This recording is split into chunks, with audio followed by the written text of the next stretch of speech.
பிரியமானவர்களே, வாழ்வின் வெளிச்சம் வேத வசனத்தின் மூலமாய் உங்களை சந்திப்பதில் மகிழ்ந்த மகிழ்ச்சி. இந்த நாளுக்குரிய வேத வசனம் 139 சங்கீதம் 3வது வசனத்தின் முன்பகுதியிலே பார்க்கிறோம். நான் நடந்தாலும் படுத்திருந்தாலும் என்னை சூழ்ந்திருக்கிறேன். பிரியமானவர்களே, சங்கீதக்காரர் தாவீது சொல்லுகிறார், நான் நடந்தாலும் படுத்திருந்தாலும் நீர் என்னை சூழ்ந்திருக்கிறீர். இதுதான் உண்மை. அப்படி வாழ்க்கையில் ஆண்டவர் நம்மை சூழ்ந்திருக்கிறார்.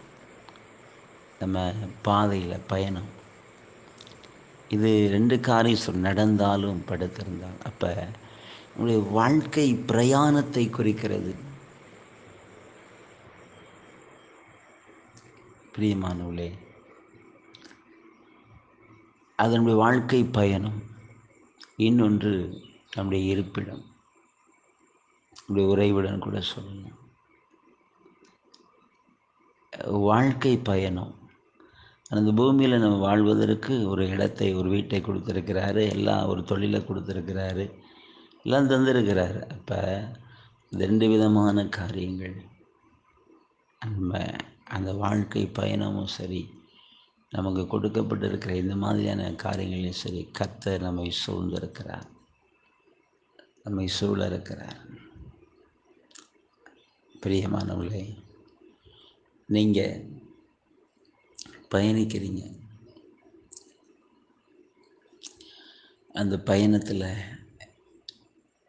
அவருக்கு தெரியும் நம்ம என்னெல்லாம் எதிர்கொள்ள போகிறோன்னு, எப்படிப்பட்ட சூழ்நிலைகளெல்லாம் நம்ம கடக்க போகிறோன்னு. அப்போ அவர் அதை அறிந்திருக்கிறபடினால தான் அவர் நம்மை சூழ்ந்திருக்கிறார். உண்மையிலே ஆண்டவர் இல்லை அப்படின்னா நம்ம நிர்மூலமாகி போயிருப்போம். நம்மால் எதையுமே தாண்ட முடியாது.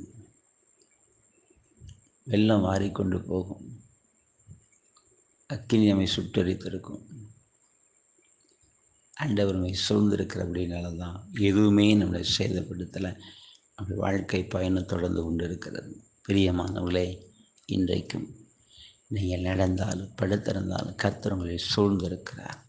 நாம் ஜெபிப்போம். நன்றி தகப்பனே, இந்த வார்த்தையை கேட்கிற ஒவ்வொரு பிள்ளைகளுக்காய் ஜெபிக்கிறையா.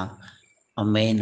மெய்யாகவே என்னுடைய வாழ்க்கை பிரயாணத்தில் கர்த்தர் எங்களோடு எங்களை சூழ்ந்திருக்கிறப்பா. தேங்க்யூ லார்டு, உமக்கு சோதரப்பா. நன்றி தகப்பனே. ஒவ்வொரு பிள்ளைகளையும் ஆமென் அப்பா, குடும்பங்களை கர்த்தர் சூழ்ந்திருக்கிற அன்புக்காய் சோதரப்பா. இந்த நாளில் நம்முடைய வல்லமை உள்ள கரம் இறங்கட்டும். பிள்ளைகளுக்கு ஒரு அற்புதத்தை செய்யுங்க.